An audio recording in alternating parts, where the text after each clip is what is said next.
I've said to the audience all the time, Steve, some tribute bands get really, really big. You go to a House of Blues or something, every other band on the marquee is a tribute band these days. So the ones, some of them that are really good and people put a lot into, they really catch on. What was the reasoning for you?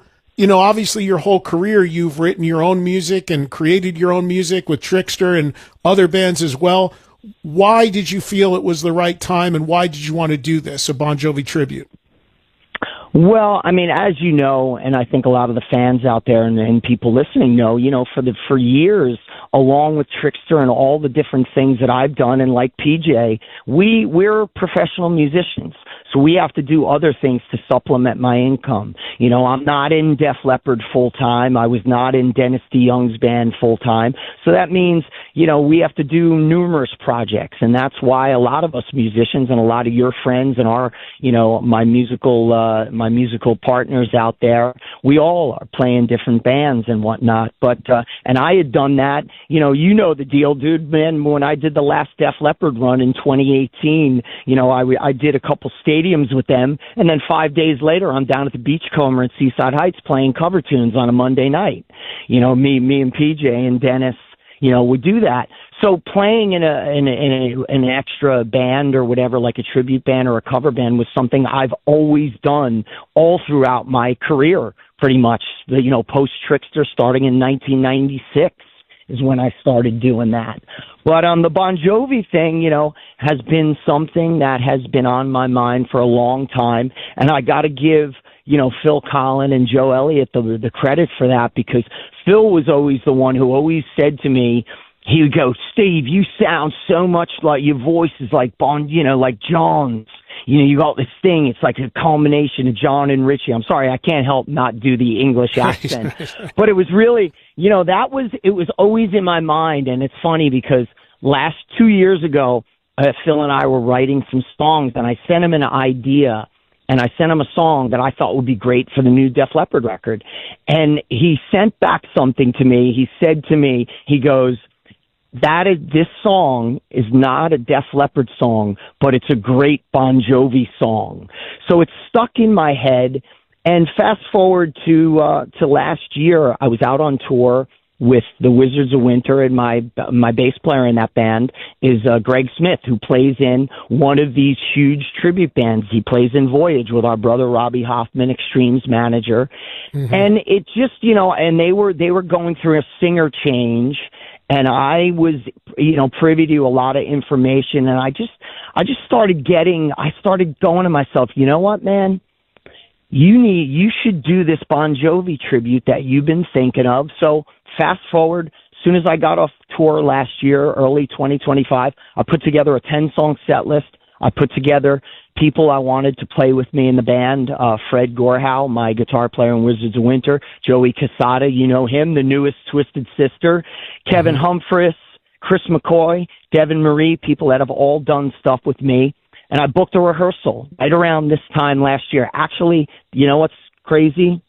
Today was the first Always Jovi rehearsal, because I have the picture. It was Ace's birthday of 2025. Where we had our first rehearsal. So it's a year to the day. And I put together a set list that was the big hits, but I also put in there Always and Bed of Roses, because those are two very hard songs to sing. Vocally, they're challenging. Some of John's greatest singing, John and Richie, just unbelievable stuff. And we did this rehearsal, and we went through 10 songs almost flawlessly. And I knew I had something special. So it was, you know, from there, it was, we're going to do this. We had a couple different names. One of the names, I'm going to tell you, everybody's going to laugh at this. The first name of the band was going to be Brown Jovi. and of course, Joey still thinks that's the best name. But we settled on Always Jovi.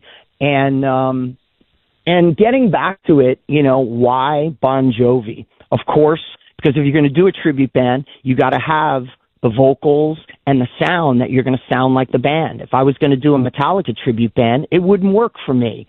So John's voice is something that I can sink my teeth into and pretty much sound like him back in the day. So that's a huge thing. Bon Jovi has always been one of my biggest influences and inspirations.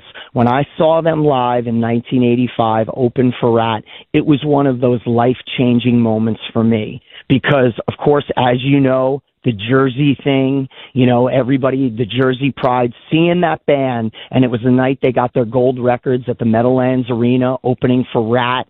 And I remember me and Pete and our buddy Jim DeSalvo, who's no longer with us, was there. And I remember watching them. And for me, it was like seeing a new Van Halen. They were a new thing that, I was like, John was undeniably one of the best frontmen I had seen post David Lee Roth. There was something about him, the look, everything.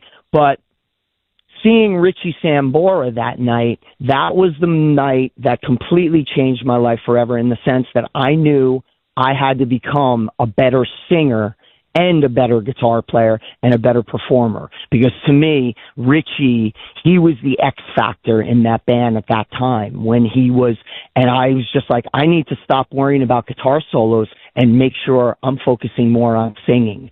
And, so that was it, but Bon Jovi has just been one of those things. And I, again, getting back to why the tribute of Always Jovi and why I put this band together was because it's something that I think the fans would love, and not to take away from any of the other tributes that are around the world doing a Bon Jovi show. I think it's great, but what I'm doing is something a little bit different because it's all about the music.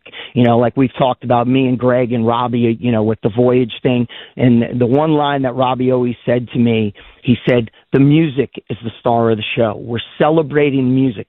This isn't wigs and costumes, and there's nothing wrong with that. I love all those bands that are doing, let's say, the look-alike thing, because obviously I'm not wearing a wig and I don't have gray hair now, and I'm not doing the, that type of thing. But what we are focusing on is doing a pitch perfect, album perfect, but incorporating some of the live elements of a classic Bon Jovi show. That when you go see us, and I think anybody who's watched the videos, it's everything that you loved about Bon Jovi, let's say from, 1985 till the last thing we're doing is Have a Nice Day. So it gives you that classic sound because, let's be real, Bon Jovi's a different band now, and especially that Richie hasn't been in the band in, the better part of 15 years. It's a different thing. So we're trying to give the Bon Jovi fans a show that they can close their eyes and go, wow, it feels like 1989 again.